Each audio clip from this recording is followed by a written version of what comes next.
So here we're going to be talking a little bit about kind of the different examples of the different routes that people can take in college soccer. So, yeah. So, I mean, obviously a lot of discussion on what's the best route, what's the most efficient. Like, obviously you were one that started at the 2-year level. What was kind of your experience with that? Yeah, I'll be honest, the company that helped me come over here didn't actually tell me what a 2-year was, so I didn't know the benefits at the beginning until my coach told me, what are you going to do next year? Yeah. But yeah, I think it's why sometimes internationals end up, people thinking they have better college careers or at bigger schools, because they have no preconceived notion. I think that's the big thing is internationals, and we tell them all the time, we're educating them as brand new.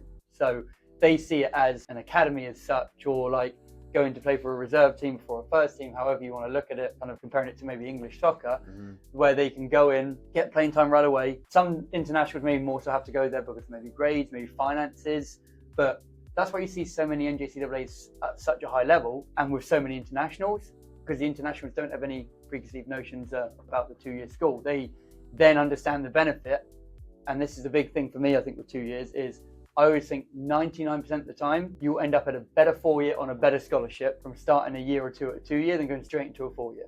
And then you're not sitting on the bench for 2 years and having to redshirt and only getting to play 2 years of college soccer. Yeah.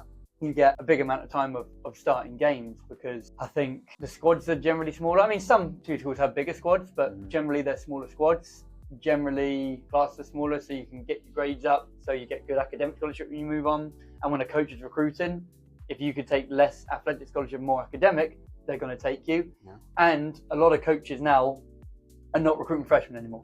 As we spoke about in our conversation yesterday, I think a lot of coaches now realise, well, if I can get someone that's done a year or two at a 2-year that has good grades, can get more academic scholarship, I know what I'm going to get from them, him or her, that's more kind of attractive to that specific coach now. So a lot of these freshmen, instead of going into a 2-year and then transitioning to 4-year from the American side of things, because they have a bad notion of it, it's for people that aren't smart, and they just think, okay, I'll just go to this school and won't play soccer. Whereas in reality, it's not about where you start, it's about where you finish. Like, my degree doesn't say North Country Community College. My degree says Manhattanville University, right? Because I finished at Manhattanville University. Nobody would know that I started at my 2-year. It's about where you finish, not about where you start. So I think you normally end up better. And it's not saying you have to take that route, but a lot of, I think, domestic players especially completely rule it out. Yeah. Whereas internationals tend to have sometimes better college careers and end up at higher levels because they go into that route, develop, and then they transition into that high level of soccer. So I know obviously on the American side I've talked about, there's a lot of preconceived notions, and obviously it's still preconceived probably on the 4-year level as well.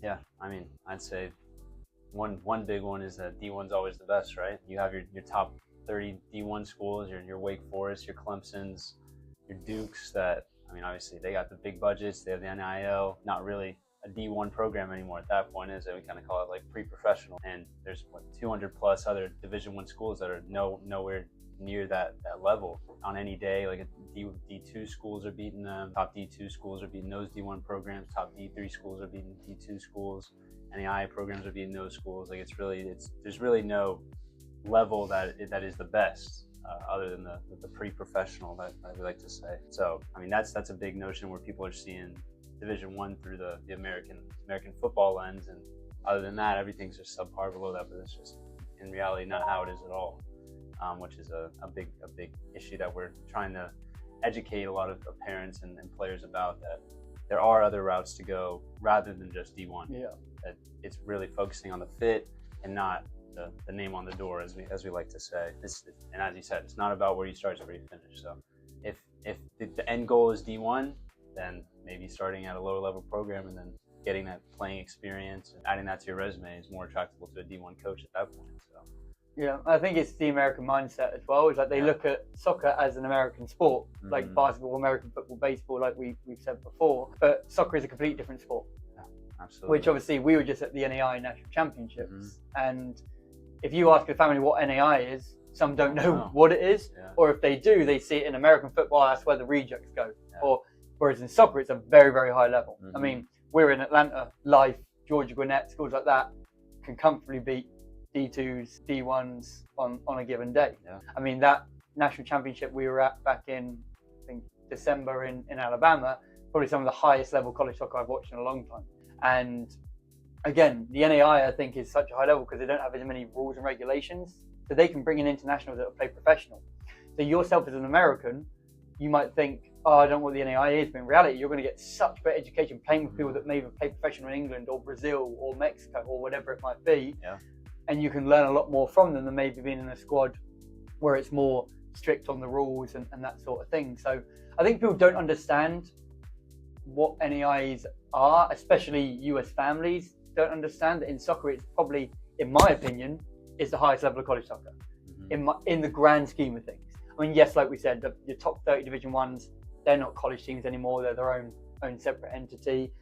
But outside of those schools, the other 230 D1s, all the D2s, D3s, I personally think in the grand scheme of things, NAIA is the highest level.